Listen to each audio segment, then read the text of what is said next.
Hello everyone, welcome to the YouTube channel of Government Lohia College Churu. I am Dr. Sunita Meena, Assistant Professor, Department of English. Today we are going to start second paper of BA Part 2 Prose and Fiction. This essay Third Thoughts is included in your syllabus. This essay is written by E.V. Lucas. Before going to the text, we will have a short introduction of E.V. Lucas and short summary of the essay.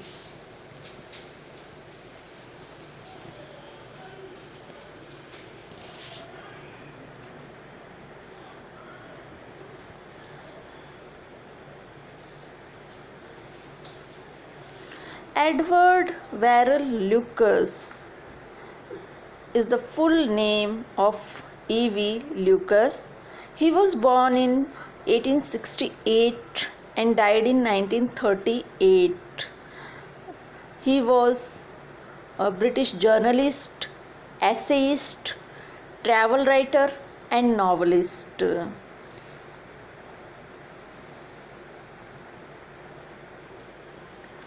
Lucas grew up in a middle class Quaker family in Brighton.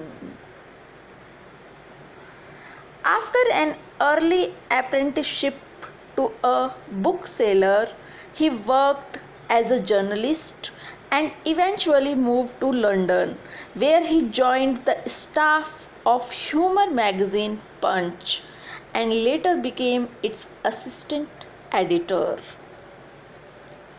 He has written nearly 100 books that exhibit style and humor, widely appreciated by both readers and critics.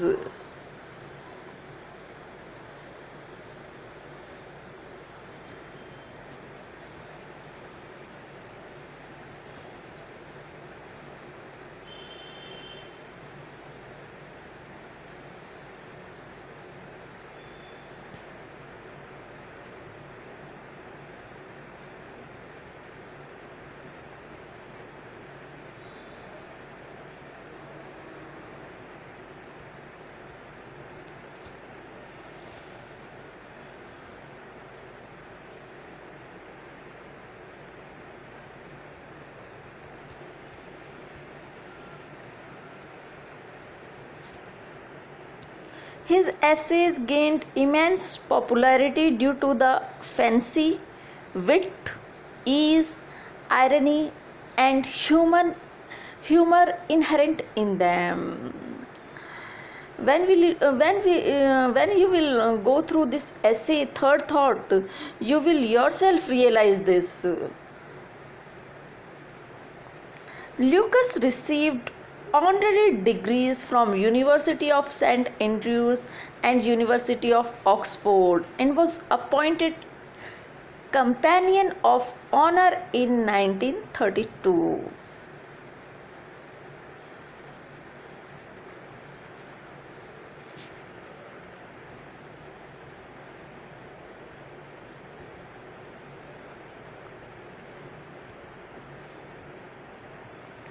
The title Third Thoughts is humorously inspired by the idiom second thoughts, which means an opinion or resolution reached after reconsideration.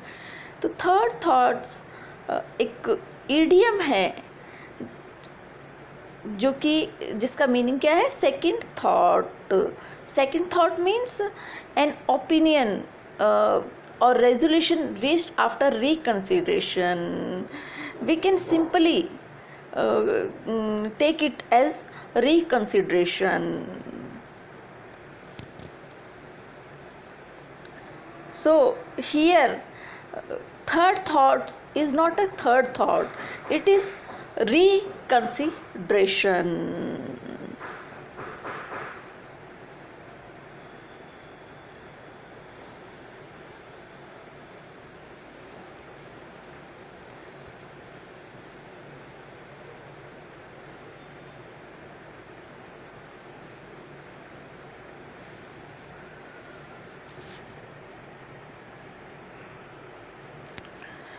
This essay is a gentle satire on common human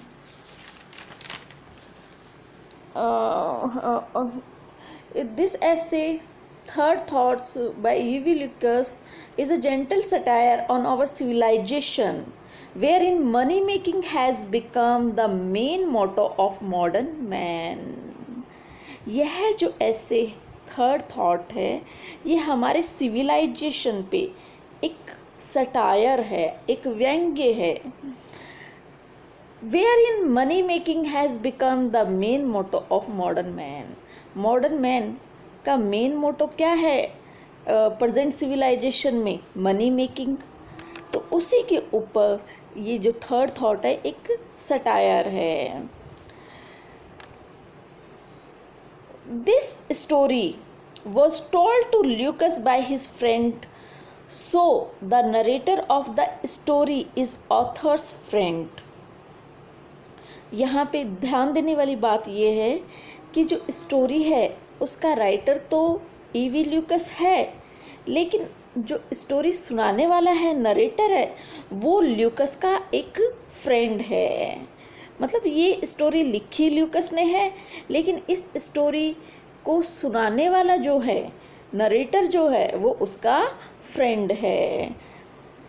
This story was told to Lucas by his friend, so the narrator of the story is author's friend and the essay is written in the first person narrative. और ऐसे जब आप पढ़ोगे तो आप realise करोगे कि ये फर्स्ट पर्सन नरेटिव में लिखा गया है. फर्स्ट पर्सन नरेटिव समझ गए ना? I the friend said that it is only one's destiny that can be bought and sold in the dearest markets and to the cheapest rate. The friend was dealing in the decorative items.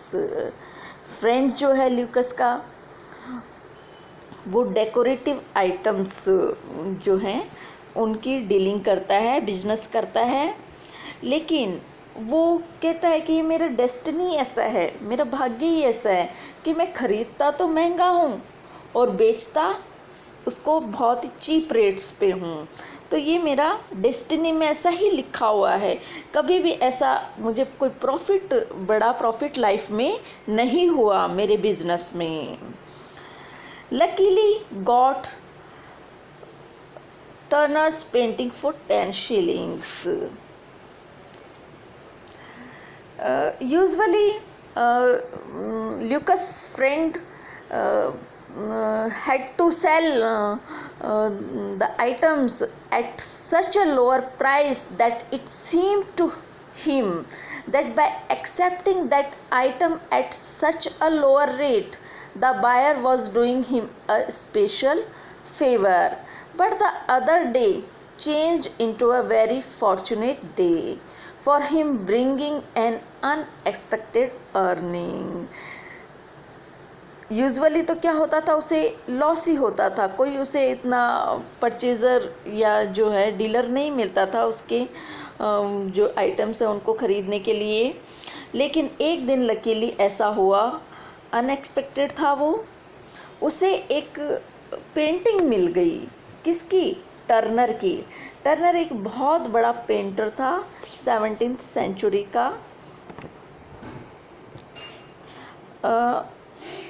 So one day, drifting about the old curiosity shops of a cathedral city, he came upon a portfolio of watercolor drawings.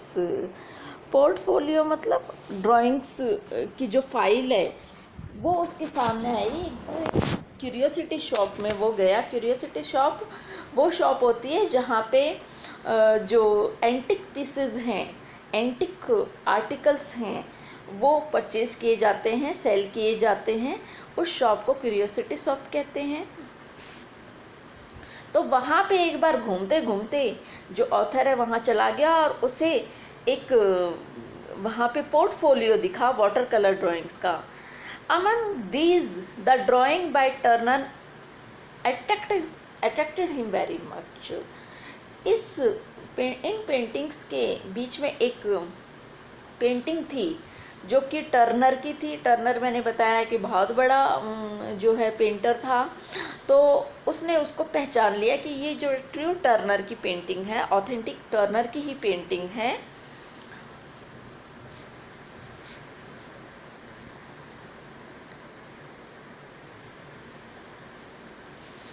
He asked the dealer its price, and the dealer said that its cost 10 shillings only. उसने dealer से पूछा कि भी price क्या है इसकी, तो dealer ने बताया कि इसकी प्राइस कितनी है, 10 शीलिंग्स है। देखिए 1 पाउंड में 20 शीलिंग्स होती हैं, है ना। तो ये हो गया हाफ पाउंड, 10 शीलिंग्स, 20 शीलिंग्स का 1 पाउंड होता है, ठीक है। ही paid 10 shillings to the dealer and bought it from him, and then the next moment he sold it at the cost of 50 pounds. उसने पेंटिंग 10 शिलिंग्स में खरीदी और उसे जल्द ही एक डीलर मिल गया लकीली, जिसे उसने 50 पाउंड्स में उसे बेच दिया। He achieved a profit of 49 pounds and 10 shillings in this way and was duly elated. वो बहुत खुश हुआ, उसको 49 पाउंड्स एंड 10 शीलिंग्स का प्रॉफिट हो गया।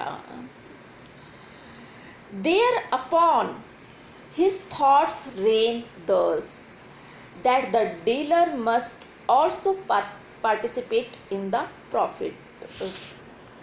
ये जो ल्यूकस का फ्रेंड है, ये बहुत ही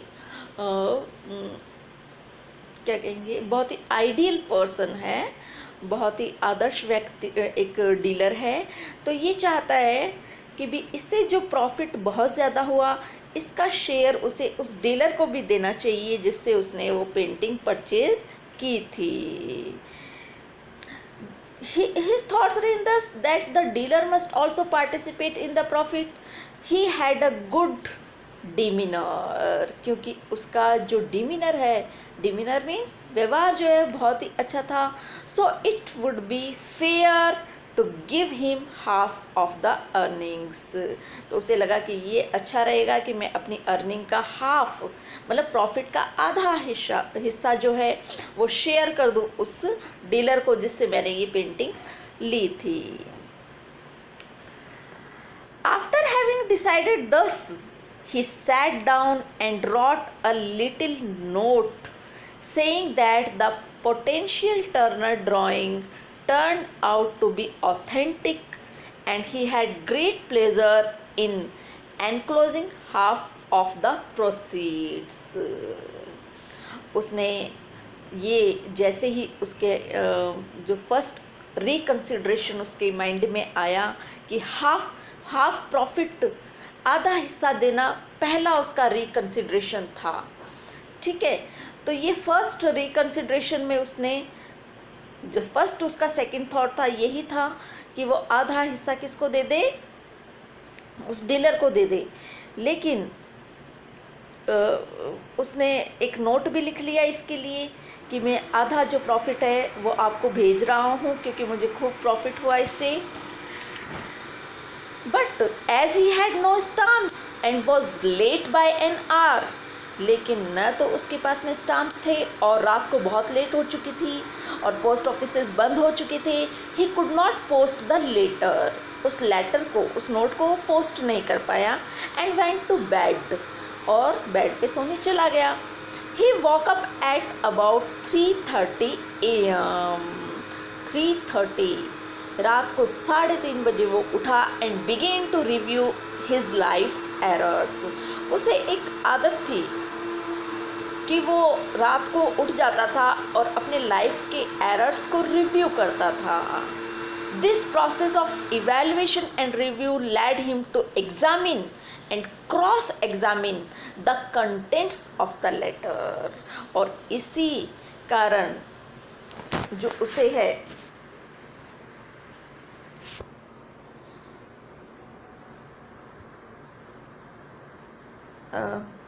ये इसी आदत के कारण उसने अपने विचार पे फिर से रिकन्सिडरेशन किया कि क्या ये मेरा जो है उसको प्रॉफिट, हाफ प्रॉफिट देने का विचार है, क्या ये सही है। इसको क्रॉस एग्जामिन किया उसने। His thoughts ran why he should give half of the proceeds to the dealer, वो आधा हिस्सा क्यों दे डीलर को, as it was useless to be quixotic in this modern world. Modern world में परोपकारी होना अच्छी बात नहीं है, इतना ज़्यादा परोपकारी मुझे नहीं होना चाहिए।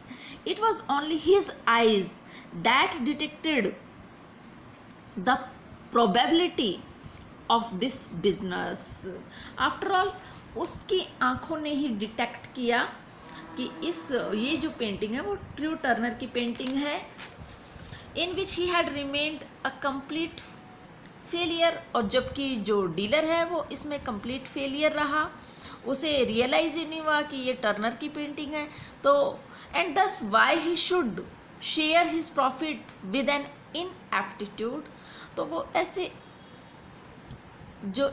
इनएप्टीट्यूड, ऐसे बिल्कुल ही बेकार व्यक्ति जो कि डिटेक्ट ही नहीं कर पाए, उसको अपना प्रॉफिट क्यों दे, आधा हिस्सा क्यों दे। About a present of 10 pounds would be more than enough. उसे लगा उसका जो सेकंड रिकन्सिडरेशन था वो क्या था कि वो उसे केवल 10 pounds ही देगा।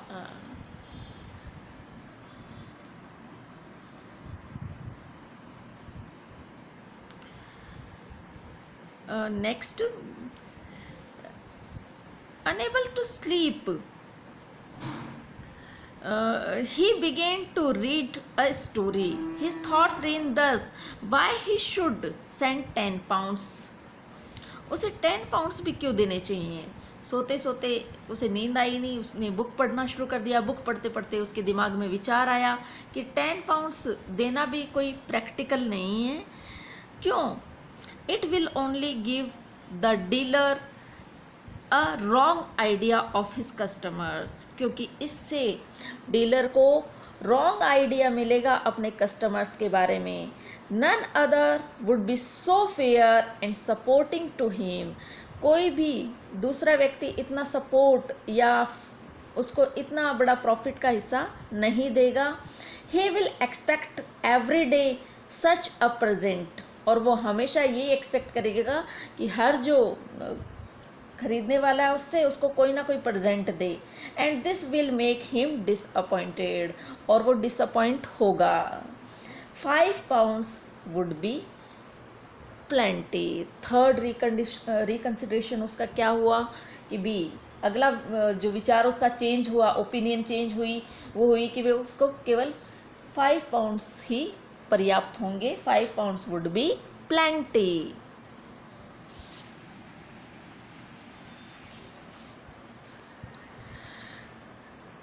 When he was dressing the next morning, he thought about the dealer again.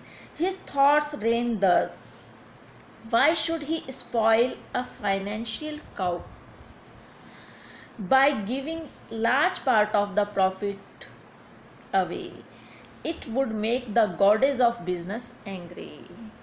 वो क्यों अपने प्रॉफिट का इतना बड़ा हिस्सा किसी को भी दे दे ऐसे ही, क्योंकि अगर वो ऐसा करेगा, अपने पहली बार तो उसे सफलता मिली है और सफलता का इतना बड़ा जो प्रॉफिट का हिस्सा है वो दे दे तो गॉडेज ऑफ बिजनेस है वो उससे नाराज़ हो जाएंगी, और उसे गॉडेज ऑफ बिजनेस को नाराज़ नहीं करना चाहिए।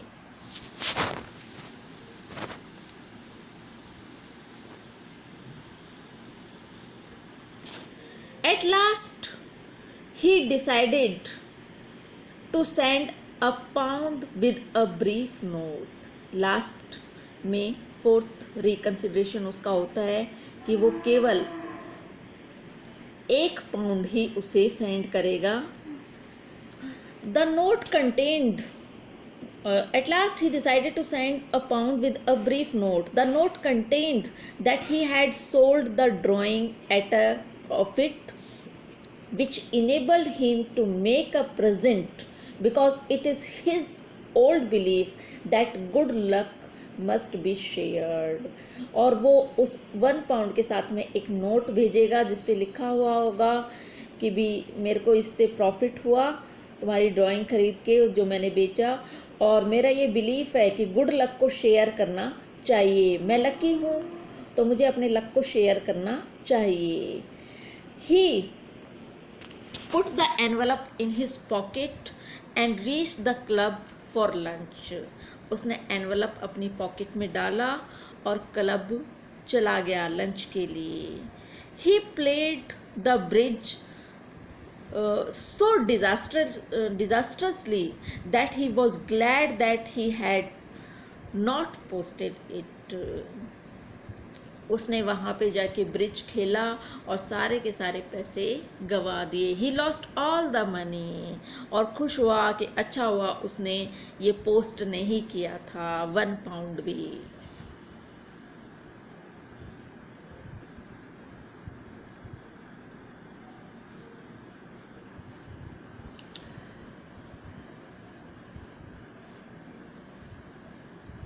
Eventually he had decided not to send anything to the dealer, thinking that buying and selling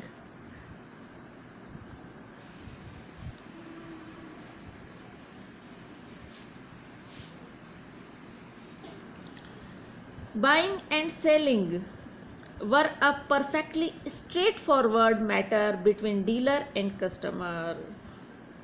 The dealer asks as much as he thinks he can extort, and the customer, having paid it, is under no obligation to the dealer.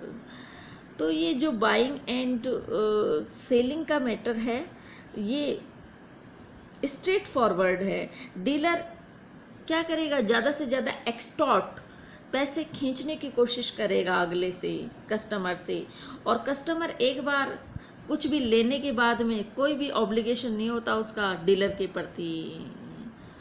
Man is basically selfish and materialistic, and for the sake of money he can consider, reconsider and even change his noble and ideal thoughts in his everyday social behavior. Man जो है basically selfish है, स्वार्थी है, भौतिकवादी है, और money के लिए वो विचार करता है, पुनर्विचार करता है, और अपने नोबल थॉट्स को, आइडियल थॉट्स को भी इस ऐसे में जो ईवी ल्यूकस का फ्रेंड है, हालांकि वो आइडियल है, वो बिलीव करता है कि मैं गुड लक को शेयर करना चाहिए, और शुरू में उसके थॉट्स भी आधा प्रॉफिट शेयर करने के थे, और कैसे वो रिकंसिडरेशन के बाद में चेंज होते जाते हैं, और नोबल आइडियाज़ भी देखो कैसे चेंज हो जाते हैं.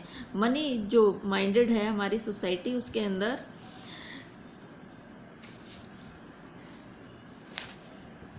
thanks a lot.